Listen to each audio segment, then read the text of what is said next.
Hi everyone, hope you had a lovely week. Hope you are having a lovely weekend or whichever time or day you're seeing this. So this is Emerin again, and this week's topic is going to be anger management. How do we manage anger as Christians, as believers? What's the best way of managing anger? How best can we control this anger so that it does not lead us astray? So, anger management. Anger is a natural emotion.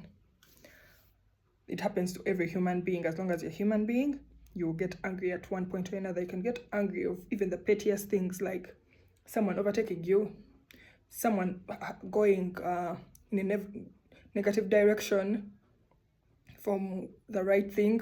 That can cause you to be angry. But anger management, how do we control or prevent the emotion or the reaction that we're going to have towards this emotion that we would have boiling in us? So today we're going to talk about anger management. Anger management is done and achieved through so many techniques, which include breathing in, calming down, proper communication, trying to find solutions to whatever is boiling you up. And now in the Bible, we see so many people get angry. We see so many people go astray from their mission and their vision towards God's will because of anger. We see so many people sinning because of anger. So, according to the Bible, in Ephesians chapter 4, verse 26, it tells us, in your anger, do not sin. Do not let the sun go down when you're still angry. What does this tell us? This tells us that try to solve whatever issue is boiling in you, whatever is killing you with anger. Try to solve it before you sleep. Because why are you sleeping with a troubled mind? You're not going to have a good sleep. You're not going to rest because your mind is troubled. And the next morning, you're going to wake up and you're still going to be angry. It's not going to impact on your life positively. You're going to wake up and you're still going to be thinking of ways on how to revenge or how to annoy the other person, and your day is starting on a negative note. So let's try to always solve today's anger or today's worries today. Let's not sleep angry. Let's just try to control.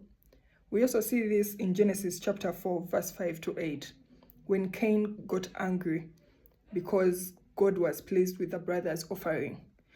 And God tried to tell him, in the same verses, God told him to also offer the best instead of being angry, to also offer the best. But he did not. He instead just continued to be sad and to feel bad towards the brother. In verse 7, God tells Cain, but if you do not, sin is ready to attack you. That sin will control you, but you must control it. Meaning that from day one, from the beginning of time, whenever we get angry, sin is right in the corner.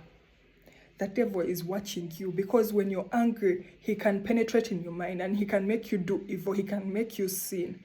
Now this Cain, in this moment when he was angry, when he was all boiling up and he was feeling so bad, that's when the devil used him. Because God has already told him, you must control it. But what does Cain do in the next verse? In the next verse, he convinces his brother to follow him to the field, and that's where he murders him from. So he let anger overtake his emotions, and he let sin use him at that very state. That's why we should really see to it that we try our best to work towards controlling and preventing these angry emotions. Like when you get angry, try your best to control. Try your best to control these angry emotions, because they will lead you astray. They will lead you to sin. And the things you may do, in most cases, you're going to regret right after.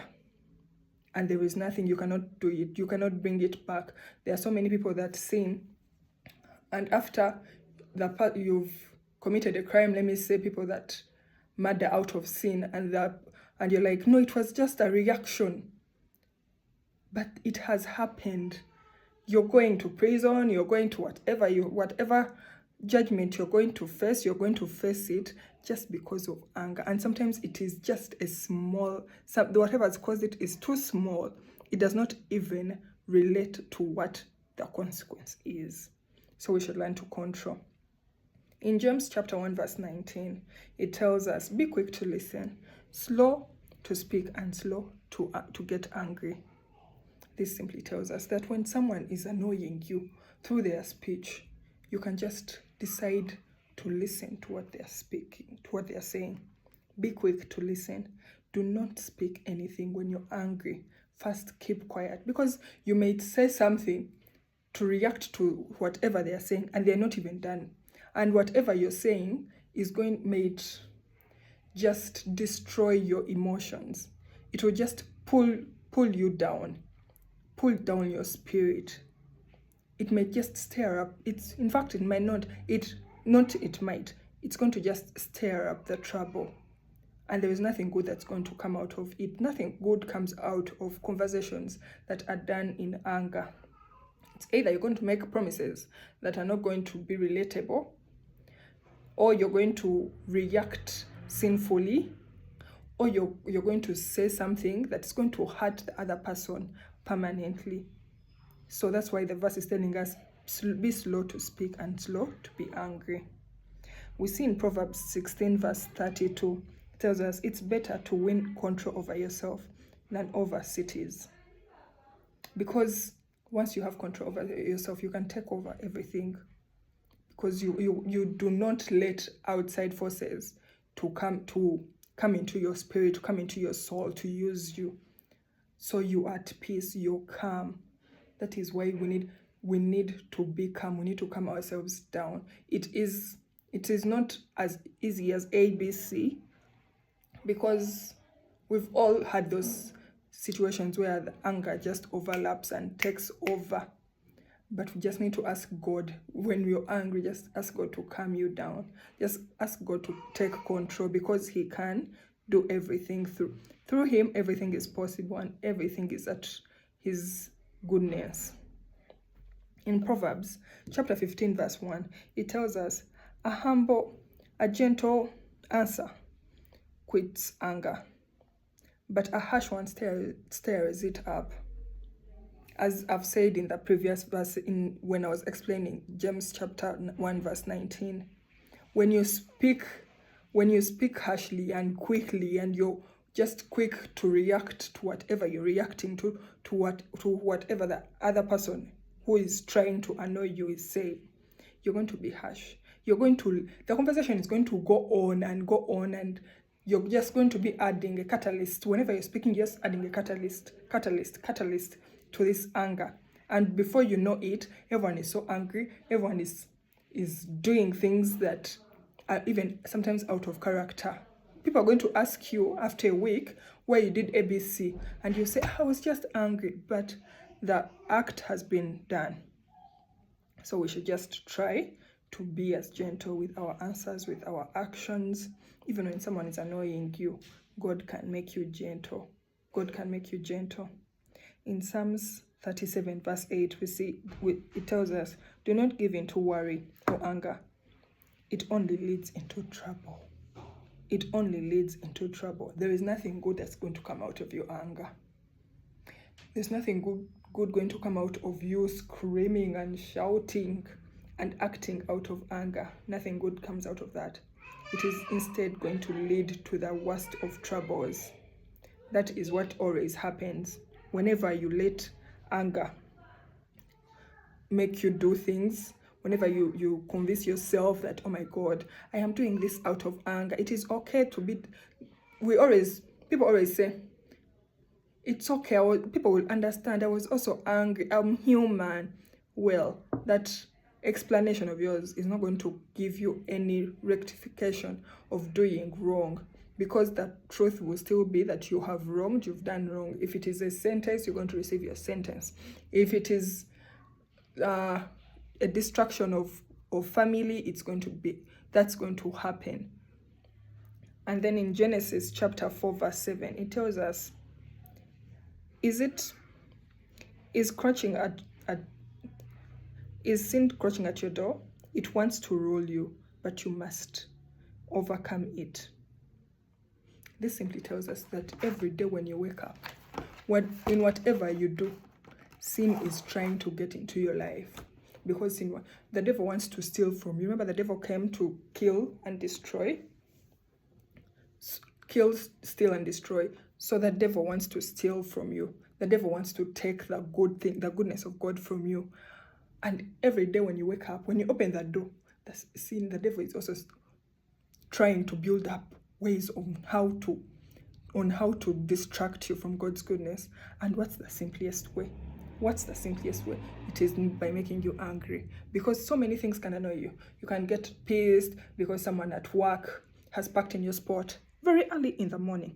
First thing at work, someone has parked in your parking spot and you're angry. Already your day is spoiled. You're going to start being vulgar. You're going to abuse everyone until you reach this person. So already the devil is using that emotion to destroy you. You're going to reach a client, and the client maybe is bargaining unreasonably, and you get angry. Such small things. Instead of coming down and explaining, the devil is going to use you to just stir up trouble.